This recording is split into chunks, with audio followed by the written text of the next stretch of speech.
घर में बैठ करके राजनीतिक गोटियों को इधर से उधर करते हैं। जरूरत पड़ने के ऊपर कौन काम आने का काम करता? देवबंद के लोगों को अच्छी तरह से पता है, आज इस स्टेज पर भी पहली मर्तबा हो रहा है कि देवबंद से भायला, भायला से बड़गांव और बड़गांव से पीछे को निकलते हुए जड़ौते से अम्बेड और रणघंटी और जखवाला, शिमलाना और फिर पीछे लेके जाओ गंगनाथपुर, मीरकपुर, दुगचाड़ा, इन तमाम गांव के अंदर जो माहौल बना है वो भाजपा को हराने का बनने का काम हो रहा है। और आप लोगों के यहां भाजपा को जिताने की साजिश हो रही है। भाजपा को जिताना चाहते हैं, आपका वोट बर्बाद कर करके ये लड़ाई आखिरी लड़ाई हो सकती है, क्योंकि ये लड़ाई इमरान को जिताने और इमरान को हराने की नहीं है। ये देश के अंदर संविधान को बचाने की लड़ाई है। संविधान बचेगा तो जमहूरियत बचेगी,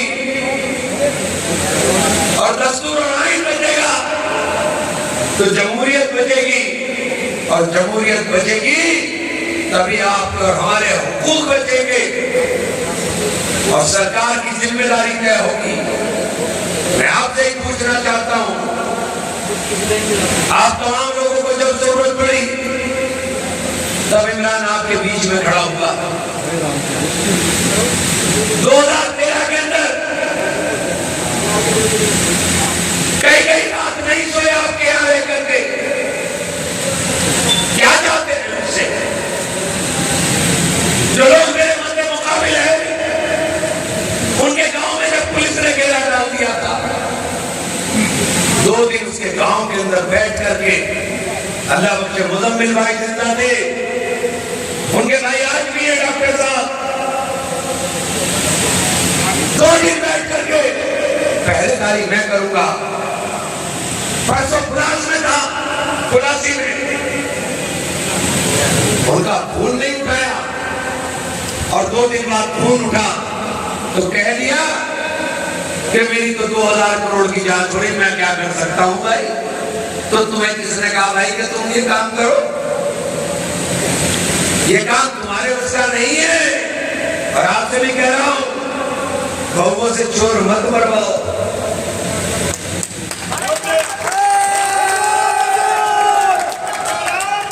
अपने नेता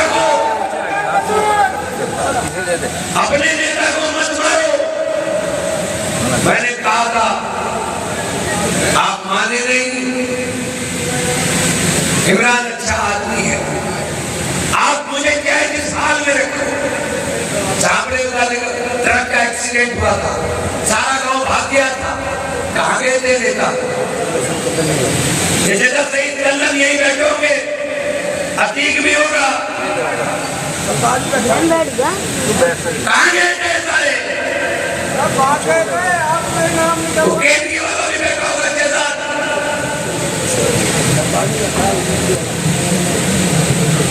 जब जरूरत पड़ेगी तो काम आएगा इमरान, और फिर इमरान का वक्त पड़ेगा। ये बिरादरीवाद का नारा लग रहा है। पहले मुझे बता दो भाई, के लिए बैठे थोड़ी सी जगह देते हैं आपने। इस बिरादरीवाद के नारे पर जो नारा लग रहा है, आइए जल्लूस आ रहे, लेकिन टाइम का विचार रखो, टाइम बहुत कम है। असलम मुखिया साहब आए हैं, राधे भाई आए, नफीस अंसारी साहब, ये ढोल बंद कर दो बस।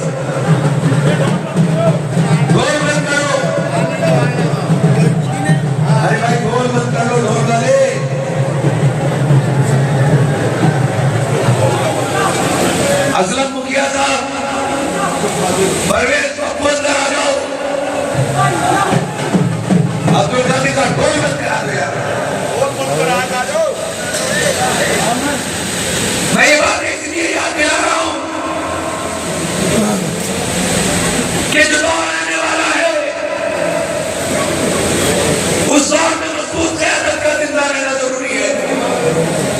आज जब राजपूत सौगंध खा ले कुलदेवी की और कहने के रघुकुल रीत सदा चली आई, प्राण जाए पर वचन न जाए।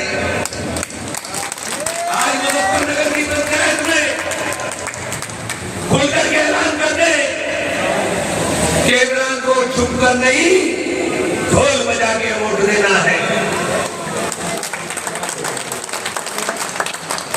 देश में ही नहीं,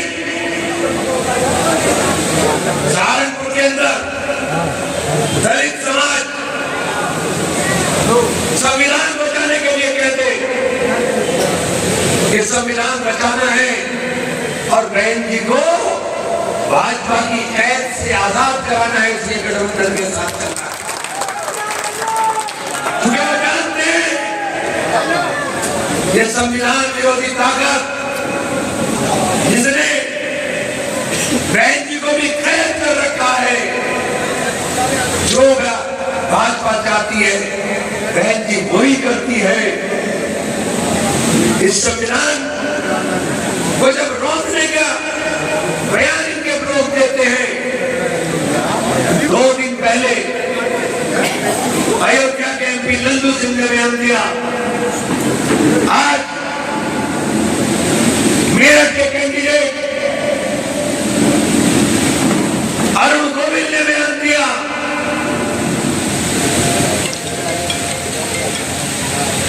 किस बात का इंतजार कर रहे हैं कि जब गर्दन कट जाएगी तभी समझ में आएगा ये संविधान क्यों बदलना चाहते हैं। सामने से कहो तो बहुत लोग है यार, बड़ा वैसे कैमरों के इधर को किस बात का इंतजार कर रहे हो,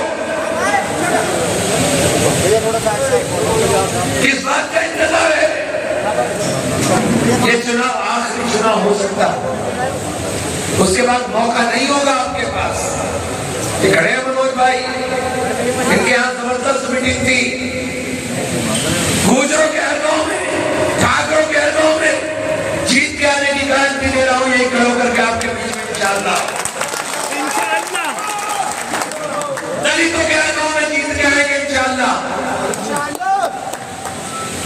आप किस बात का इंतजार कर रहे हैं। लड़ाई हमारी और भाजपा की है, और ये जो साहब चुनाव लड़ रहे हैं इन साहब के बड़े भाई हैं KRK, इनके बड़े भाई हैं KRK, यहाँ नारा लगा रहे हैं बिरादरीवाद का और नाम रखा है KRK कमाल राशिद खान। वहां पर बिरादरी बताते हुए शर्म आती है, मुझे फर्क नहीं पड़ता क्योंकि मुझे तो पता है मैं बिरादरी को मानता ही नहीं। मैं तो आप सल्लल्लाहु अलैहि वसल्लम के आखिरी खुतबे की उस मजबूत डोर के साथ बना हूं। मैं बिरादरी नहीं मानता हूं, ला इलाहा इल्लल्लाह मुहम्मदुर रसूलुल्लाह। मेरे पास तो इसके अलावा कुछ नहीं है। लेकिन आपसे पूछना चाहता हूं कि देवबंद के लोगों, दिल्ली के अंदर सजदे में पड़ा हुआ वो नौजवान जिसके पिछवाड़े को लात एक दरोगा मार रहा था, वो न उसके आगे देख रहा था कि ये सैयद है, न पीछे देख रहा था कि मलिक है कि गाड़ा है कि शेख है। उसने लात मारी थी आपकी पहचान देख करके, आपकी पहचान है कि आप मुसलमान। बिरादरी का नारा लगाते और बयान क्या दिया। आज दैनिक जागरण में 4 कॉलम की न्यूज छपी है 15 साल और प्रधानमंत्री रहेंगे, बीजेपी 400 से ज्यादा सीट जीतेगी। चलिए, आपकी समझ है, आप कर सकते हैं, लेकिन उससे बढ़ के इस घटिया आदमी ने क्या कहा? भाई पीछे खड़े वो बातचीत बंद कर रहा, क्या बयान दिया कि सारे दीनी मदरसे बंद कर दिए जाने चाहिए। लानत है इसकी शक्ल के ऊपर, खुद दीन से वास्ता नहीं और मदरसे बंद कराने की बात करता है। लानत है ऐसी सियासत पर, लानत ऐसे पैसे पर, लानत ऐसे ओहदे पर। और आप लोगों से पूछना चाहता हूं, क्या ऐसे आदमियों को वोट दोगे?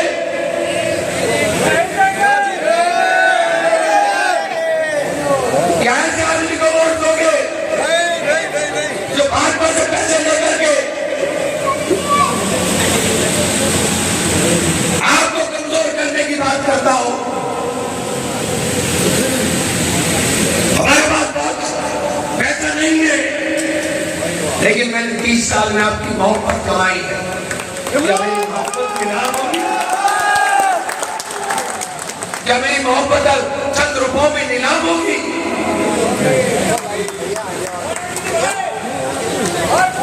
जब मेरे हिंदू भाई से कंधे पर बैठा के 1 किलोमीटर तक दौड़ा रहे हो, मुझे भाजपा भी गाली दे और मुझे अपनों को भी समझाना पड़े। मैंने तो पूरे चुनाव में इस बार आपके भरोसे नहीं किया। मुझे यकीन था कि मेरे लोग मेरे साथ रहेंगे। मैंने अपने दूसरे भाइयों को मनाया, हाथ जोड़े,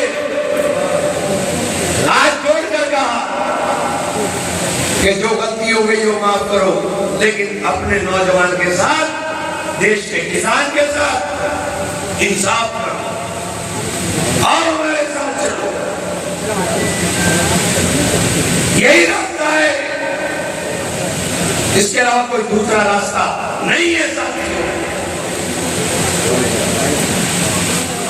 मैंने बार बार एक बात कही है कि मेरी जिंदगी आपके लिए वक्त है, मेरी आखिरी सांस तक आपके लिए आवाज उठती रहेगी। जहां खड़ा कर दोगे, देवबंद के चौराहे पर बोलूंगा, पार्लियामेंट में भेज दोगे तो पार्लियामेंट में बोलूंगा।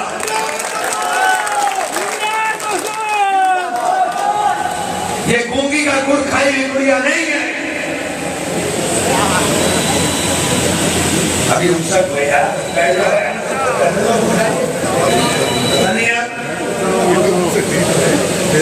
इसलिए आपसे कह रहा हूं, एक एक वोट आपके निकाल में देकर अपने संविधान को बचा लो। ये संविधान बचेगा तो हमारे अधिकार बचेंगे, वरना जिस दिन एनआरसी आएगी उस दिन तुम्हारे पास पछताने के अलावा कोई रास्ता नहीं होगा। नारे के साथ खत्म करूंगा। मैं कहूंगा मेरा मान, आप कहोगे मेरा संविधान। मेरा मान, जोर से बोलो, ये आवाज दारुल उलूम से उठी है।